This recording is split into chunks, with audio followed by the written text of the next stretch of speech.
Hi friends, இன்னைக்கு நம்ம மலை பிரசங்கத்தின் இரண்டாவது பாகமான இயேசு நியாயப்பிரமாணத்தை குறித்து விளக்குவதை குறித்து பார்க்க போறோம். இதோட பைபிள் ரெஃபரன்ஸ் மத்தேயு 5ஆம் அதிகாரத்துல இருக்கு. இயேசுவோட மலை பிரசங்கத்துல அவர் ஆசீர்வாதங்கள், உப்பு மற்றும் வெளிச்சத்தின் உருவகங்களை குறித்து ஜனங்களுக்கு சொன்னதுக்கு அப்புறம் அவர் நியாயப்பிரமாணத்தின் சட்டதிட்டங்களை குறித்து விளக்குகிறார். ஃப்ரெண்ட்ஸ், தேவன் மோசேக்கு கொடுத்த நியாயப்பிரமாணத்துல முக்கியமா 3 சட்டங்கள் இருக்கு. ஒன்று மாரல் லாஸ், இரண்டாவது செரிமோனியல் லாஸ், மூன்றாவது சிவில் லாஸ். மாரல் லாஸ் என்கிறது விபச்சாரம், கொலை, களவு மாதிரியான ஒழுக்க நெறிகளை குறித்த சட்டதிட்டங்களை குறிக்குது. செரிமோனியல் லாஸ் என்கிறது பலிகள், காணிக்கைகள், ஆராதனைகள் மாதிரியான பக்திக்கு ஏதுவான சட்டதிட்டங்களை குறிக்குது. சிவில் லாஸ் என்கிறது ஒரு சமூகமா ஜனங்கள் வாழும்போது ஜனங்கள் எப்படி நீதி நேர்மையா இருக்கணும் என்கிறத குறிக்குது. தேவன் இஸ்ரவேல் ஜனங்களுக்கு பாவம்னா என்னன்னு உணர்த்துவதற்காகவே இந்த சட்டதிட்டங்களை கொடுத்தார். ரோமர் 7ஆவது அதிகாரம் 7ஆவது வசனத்துல பாவம் இன்னதென்று நியாயப்பிரமாணத்தினால் நான் அறிந்தேனே அன்றி மற்றபடி அறியவில்லை, இச்சையாதிருப்பாயாக என்று நியாயப்பிரமாணம் சொல்லாதிருந்தால் இச்சை பாவம் என்று நான் அறியாமல் இருப்பேனேன்னு பவுல் சொல்றார்.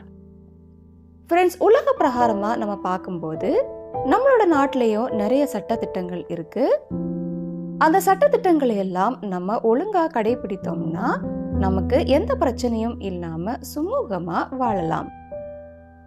ஆனா அந்த சட்டதிட்டங்களை எல்லாம் நம்ம சரியா கடைபிடிக்கலன்னா அரசாங்கம் நம்மை தண்டிக்கும். இந்த உலக பிரகாரமான சட்டதிட்டங்கள் வெறும் மேலோட்டமா மட்டும் இருக்கிறதால நம்ம ஒருவேளை அதை ஈஸியா கடைபிடிக்கலாம். ஆனா தேவன் இஸ்ரவேல் ஜனங்களுக்கு கொடுத்த சட்டதிட்டங்கள் வெறும் மேலோட்டமா மட்டும் இல்லாம நம்மளோட உள்ளான மனதோடையும் கூட சம்பந்தப்பட்டது. ஆனா பரிசேயர், வேதபாரகர் எல்லாம் தேவன் கொடுத்த சட்டதிட்டங்களை வெறும் மேலோட்டமா மட்டும் கடைபிடித்தால் போதும்னு சொல்லி தேவனோட சட்டதிட்டங்களுக்கு அவங்களுக்கு தோணினது மாதிரி இன்டர்பிரட் பண்ணினாங்க. ஆனா இயேசு இங்க தேவன் கொடுத்த சட்டதிட்டங்களோட உண்மையான அர்த்தத்தை குறித்து ஜனங்களுக்கு விளக்குகிறார். இயேசு ஜனங்களை பார்த்து நியாயப்பிரமாணத்தையும் தீர்க்க தரிசனங்களையும் அழிக்கிறதுக்காக வந்தேன்னு நீங்க நினைக்காதீங்க, அதை அழிப்பதற்காக இல்ல, அதை நிறைவேற்றுவதற்காகவே வந்தேன். வேதபாரகர், பரிசேயர் என்பவர்களுடைய நீதியிலும் உங்கள் நீதி அதிகமாய் இராவிட்டால் பரலோக ராஜ்யத்தில் பிரவேசிக்க மாட்டீர்கள்னு உங்களுக்கு சொல்லுகிறேன்னு சொல்றார். ஃப்ரெண்ட்ஸ், நம்ம ஏற்கனவே பார்த்தது மாதிரி வேதபாரகர்கள், பரிசேயர்கள் எல்லாம் தேவனுடைய நீதியை குறித்து ஜனங்களுக்கு போதிக்காம அவங்களோட சொந்த நீதியை வலியுறுத்த விரும்பி அதை ரொம்ப தீவிரமாகவும் கடைபிடித்து வந்தாங்க. அவங்களோட மனதுல என்னன்னா அவங்க தான் நியாயப்பிரமாணம் முழுவதையும் கரெக்டா கடைபிடித்து வந்தாங்கன்னு நினைத்தாங்க. ஆனா இயேசு அதை பொய்யாக்கி அவரே நியாயப்பிரமாணம் முழுவதையும் நிறைவேற்ற வந்தார்னு சொல்றார். ஏன்னா நியாயப்பிரமாணம் வெறும் மேலோட்டமா மட்டும் இல்ல, உள்ளான மனதோடையும் சம்பந்தப்பட்டது. அதை எந்த ஒரு மனிதனாலையும் முழுமையா கடைபிடிக்க முடியாது. நியாயப்பிரமாணத்தோட உண்மையான அர்த்தத்தை குறித்து இயேசுவே விளக்குகிறார். இயேசு ஜனங்களை பார்த்து கொலை செய்யாதிருப்பாயாக, கொலை செய்கிறவன் நியாய தீர்ப்புக்கு ஏதுவா இருப்பான் அப்படின்னு சொல்லப்பட்டிருக்கிறத நீங்க கேள்விப்பட்டிருப்பீங்க. ஆனா நான் உங்களுக்கு சொல்கிறேன், தன் சகோதரனை நியாயமில்லாமல் கோபித்துக் கொள்ளுகிறவன் நியாய தீர்ப்புக்கு ஏதுவா இருப்பான். தன் சகோதரனை வீணன் என்று சொல்லுகிறவன் ஆலோசனை சங்கத்துக்கு ஏதுவா இருப்பான். மூடனே என்று சொல்லுகிறவன் எரி நரகத்துக்கு ஏதுவா இருப்பான். அதனால நீ உன்னோட காணிக்கையை செலுத்த பலிபீடத்துக்கு வரும்போது உன்னோட சகோதரன் உன்கிட்ட வருத்தத்தோட இருப்பது உனக்கு நினைவுக்கு வந்ததுன்னா உன்னோட காணிக்கையை பலிபீடத்துக்கு முன் வைத்து விட்டு முதல்ல போய் அவனோட ஒப்புரவாகி அதுக்கப்புறம் வந்து உன்னோட காணிக்கையை செலுத்துன்னு சொல்றார். ஃப்ரெண்ட்ஸ், வேதபாரகர், பரிசேயர்கள் எல்லாம் 10 கட்டளைகளில் ஒன்றான கொலை செய்யாதிருப்பாயாக என்கிறத ஒருத்தர் இன்னொருத்தரை கொலை செய்தால் மட்டும்தான் பாவம், அதை மட்டும் கடைபிடித்தாலே போதும்னு சொல்லி ஜனங்களுக்கு போதித்தாங்க. ஆனா இயேசு இங்க நியாயப்பிரமாணத்தோட உண்மையான நோக்கம் வெளிப்புறமான செயல்கள் மட்டும் இல்ல, நம்மளோட உள்ளான இருதயத்தின் சிந்தனைகளையும் சார்ந்ததுன்னு சொல்லி, நம்மளோட இருதயத்துல நமக்கு ஏற்படுகிற தேவையில்லாத வெறுப்பும் காரணம் இல்லாத கோபங்களும் கூட ஒரு கொலைக்கு சமானம்னு சொல்றார். நமக்குள்ளாடி ஏற்படுகிற தேவையில்லாத வெறுப்புகளும் கோபங்களும் நம்மை சிறைப்படுத்தி நம்ம நிறைய பாவங்கள் செய்யவும் காரணமா இருக்கு. அதனால பிசாசுக்கு இடம் கொடுக்காம, ஒருத்தர்கிட்ட நமக்கு ஏதாவது ஒரு பிரச்சனை இருக்குன்னா உடனே அவங்களோட ஐக்கியமாகி முடிந்த அளவுக்கு எல்லா மனிதர்களோடையும் சமாதானமா இருக்கணும் என்கிற நியாயப்பிரமாணத்தின் உண்மையான அர்த்தத்தை இயேசு விளக்குகிறார். அடுத்ததா இயேசு விபச்சாரம் செய்யாதிருப்பாயாக அப்படின்னு சொல்லப்பட்டதை நீங்க கேள்விப்பட்டிருப்பீங்க. நான் உங்களுக்கு சொல்லுகிறேன், ஒரு ஸ்திரீயை இச்சையோட பார்க்கிற எவனும் அவனுடைய இருதயத்திலே அவளோட விபச்சாரம் செய்தாயிற்று. உன் வலது கை உனக்கு இடறல் உண்டாக்கினால் அதை தரித்து எரிந்து போடு. உன் சரீரம் முழுவதும் நரகத்தில் தள்ளப்படுவதை பார்க்கிலும் உன் அவயவங்களில் ஒன்று கெட்டு போவது உனக்கு நலமா இருக்கும்னு சொல்றார். விபச்சாரம் செய்யாதிருப்பாயாக என்கிற நியாயப்பிரமாணத்தின் கட்டளையும் கூட வெறும் செயல் அளவுல செய்தா மட்டும்தான் விபச்சாரம்னு கருதப்பட்டது. ஆனா இயேசு இங்க விபச்சாரம் என்கிறது வெளிப்படையா செய்யறது மட்டும் இல்ல, ஒரு பெண்ணையோ ஒரு ஆணையோ இச்சையா பார்த்தாலே அந்த நபரோட இருதயத்திலே விபச்சாரம் செய்தாயிற்றுன்னு சொல்லி நியாயப்பிரமாணத்தின் உண்மையான அர்த்தத்தை விளக்குகிறார். ஃப்ரெண்ட்ஸ், இயேசு இங்க நம்ம வெளிப்படையா செய்கிற கொலை மற்றும் விபச்சாரத்தையும், நம்ம இருதயத்துல நமக்கு ஏற்படுகிற வெறுப்புகளையும் விபச்சாரத்தையும் ஒண்ணுன்னு சொல்ல வரல. இயேசு இங்க என்ன சொல்றாருன்னா, வெறும் மாம்சீகமா செயல்ல செய்யறது மட்டும் தப்பு கிடையாது, நம்மளோட இருதயத்துல நம்ம நினைக்கிற தவறான சிந்தனைகளும் கூட தப்புன்னு இயேசு சொல்றார். உன் வலது கை உனக்கு இடறல் உண்டாக்கினால் அதை தரித்து எரிந்து போடுன்னு இயேசு சொல்லும் போது, பாவத்தோட விளைவு எவ்வளவு அதிகம்னு சொல்றதுக்காக அதை ஒரு உருவகமாக பயன்படுத்துகிறார். அதாவது நமக்கு பாவத்தை தூண்டுகிற எந்த ஒரு விஷயமானாலும் அதை விட்டு நம்ம முழுமையா விலக வேண்டும்னு இயேசு சொல்றார். அடுத்ததா இயேசு தன் மனைவியை தள்ளி விடுகிற எவனும் தள்ளுதற் சீட்டை அவளுக்கு கொடுக்க கடவன்னு சொல்லப்பட்டது.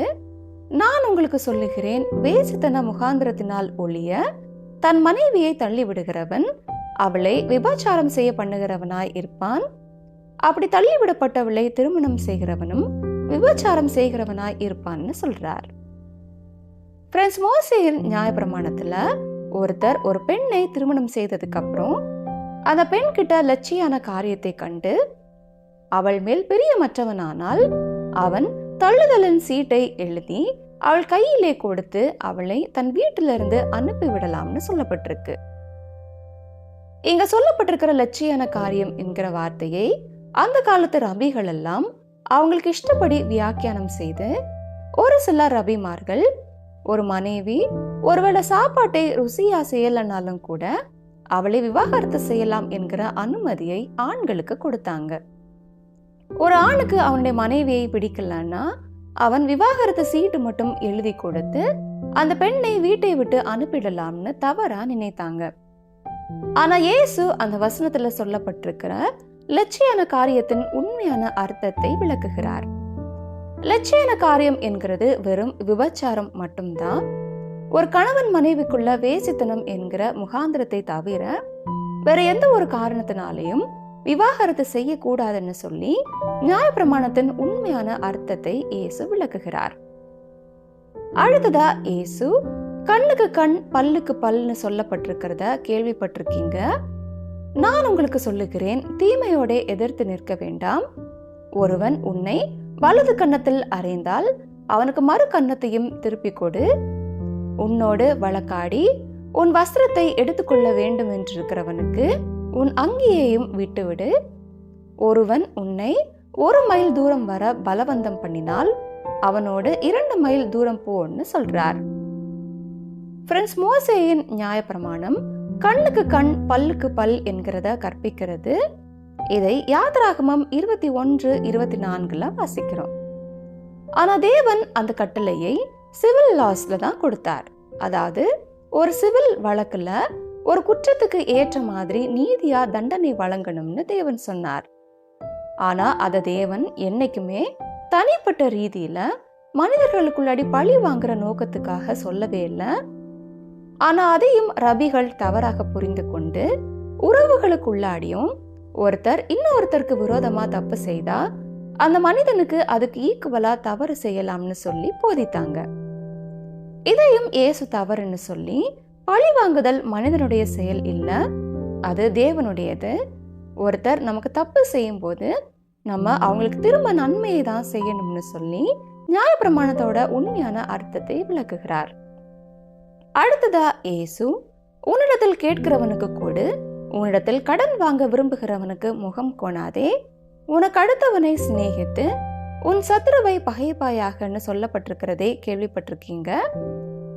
நான் உங்களுக்கு சொல்லுகிறேன், உங்களோட சத்துருக்களை சிநேகியுங்கள், உங்களை சபிக்கிறவர்களை ஆசீர்வதியுங்கள், உங்களை பகைக்கிறவர்களுக்கு நன்மை செய்யுங்கள், உங்களை நிந்திக்கிறவர்களுக்காகவும் உங்களை துன்பப்படுத்துகிறவர்களுக்காகவும் ஜெபம் பண்ணுங்கள்.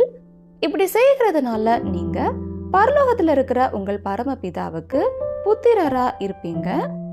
அவர் நல்லவங்க மேலேயும் கெட்டவங்க மேலேயும் அவரோட சூரியனை உதிக்க பண்ணி எல்லார் மேலேயும் மழையை பெய்ய பண்ணுகிறார். உங்களை சிநேகிக்கிறவர்களையே நீங்க சிநேகித்தால் உங்களுக்கு பலன் என்ன? ஆயக்காரரும் கூட அப்படியே செய்யறாங்கன்னு சொல்றார். ஃப்ரெண்ட்ஸ், மோசேயின் நியாயப்பிரமாணத்துல உன்னிடத்தில் நீ அன்பு கூறுவது போல பிறனிடத்திலும் அன்பு கூறுவாயாகன்னு சொல்லப்பட்டிருக்கு. சில ரபிகள் அந்த வசனத்தை அதோட எதிர்மறையான அர்த்தத்துல உன் நண்பனை நேசி ஆனா உன் எதிரியை பகைத்து கொள்ளலாம்னு அதை தவறா வியாக்கியானம் பண்ணினாங்க. ஆனா இயேசு அதற்கு எதிர்மாறாக ஒருத்தர் அவரோட எதிரியையும் நேசித்து அவருக்கு நன்மை செய்யணும்னு சொல்லி நியாயப்பிரமாணத்தோட உண்மையான அர்த்தத்தை விளக்குகிறார். இயேசு நியாயப்பிரமாணத்தோட உண்மையான அர்த்தத்தை எல்லாம் சொல்லி முடித்ததுக்கு அப்புறம் அவர் ஜனங்களை பார்த்து, பரலோகத்துல இருக்கிற உங்கள் பிதா பூரண சற்குணரா இருக்கிறது மாதிரி நீங்களும் பூரண சற்குணரா இருக்க கடவீர்கள்னு சொல்றார். அதாவது தேவன் பெர்ஃபெக்டா இருக்கிறது மாதிரி நீங்களும் பெர்ஃபெக்டா இருக்கணும்னு சொல்றார். இயேசு கொடுத்த இந்த நியாயப்பிரமாணத்தின் உண்மையான அர்த்தங்களை ஒருத்தர் கரெக்டா பின்பற்றினார்னா அவர் உண்மையிலேயே பெர்ஃபெக்டான மனிதன் தான். அவர் ஒரு நாளைக்கும் இன்னொரு நபரை வெறுக்கவோ அவரை குறித்து தீமையா பேசவோ அவரை குறித்து தவறா நினைக்கவும் மாட்டார். அவர் ஒரு நாளைக்கும் அவரோட இருதயத்துல இன்னொருத்தர் மேல இச்சை கொள்ள மாட்டார். அவருக்கு சொந்தமில்லாத எதன் மேலேயும் ஆசைப்பட மாட்டார். அவர் எப்பவும் உண்மை உள்ளவராகவே இருப்பார். அவர் எப்பவும் பழிக்கு பழி வாங்காமலும் அவரை சுற்றி இருக்கிறவங்களையும் அவரோட எதிரியையும் கூட சிநேகித்து அவங்களுக்கு நன்மைகளை மட்டுமே செய்வார். ஃப்ரெண்ட்ஸ், இயேசு இங்க சொன்ன காரியங்களை பரிசேயர்களாலேயும் கடைபிடிக்க முடியாது, வேதபாரர்களாலேயும் கடைபிடிக்க முடியாது, இந்த உலகத்துல இருக்கிற எந்த ஒரு நபராலையும் முழுமையா கடைபிடிக்க முடியாது. அதனால தான் ரோமர் 3:23 வேதம் சொல்லுது, எல்லாரும் பாவம் செய்து தேவ மகிமை அற்றவர்கள் ஆனோம். ஃப்ரெண்ட்ஸ், இந்த உலக பிரகாரமான சட்டத்திட்டங்களை ஒருவேளை நம்ம ஈஸியா பின்பற்றிடலாம். இந்த உலகத்தோட பார்வையில நம்ம நீதிமான்களாகவும் இருக்கலாம். ஆனா தேவனுடைய பரிசுத்தத்தின் ஸ்டாண்டர்ட் ரொம்ப ரொம்ப ஹை. அதுதான் தேவ நீதி. அந்த ஸ்டாண்டர்டை நம்ம யாராலையும் கீப் அப் பண்ண முடியாது.